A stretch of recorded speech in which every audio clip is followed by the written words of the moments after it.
ওকে।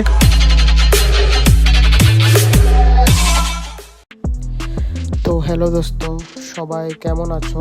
আশা করি ভালো আছো।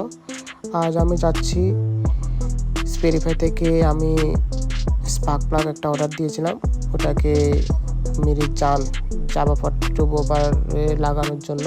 তো সবাই দেখতে থাকো পুরো ভিডিও। এটা হচ্ছে সেই স্পার্ক প্লাগ, ডাবল ট্রিমের স্পার্ক প্লাগ। স্পেরিফাই থেকে আমি অর্ডার দিয়েছিলাম এনকেজেকে।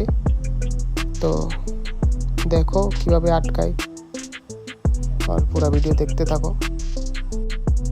এটাকে লাগানোর জন্য আমি ট্যাঙ্ক ওপেন করতে হয়েছে, কারণ ইঞ্জিনের মাঝখানে ওইটা আছে।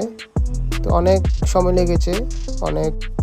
এই স্পার্ক প্লাগটা লাগালে মাইলেজ ইনক্রিজ হবে, মিসফায়ার কমবে এবং ইঞ্জিনের হিটটা কমে যাবে। তো অনেক খাটনি করার পরে ফাইনালি এটা স্পার্ক প্লাগটা লাগানো হলো। ত্রিপুরাতে এত পরিমাণে বৃষ্টি হচ্ছে, কে ত্রিপুরাতে আছো কমেন্টে জানিয়ে দাও। তো সবাইকে জানাই অনেক অনেক ধন্যবাদ এবং লাইক কমেন্ট সাবস্ক্রাইব করে দিও।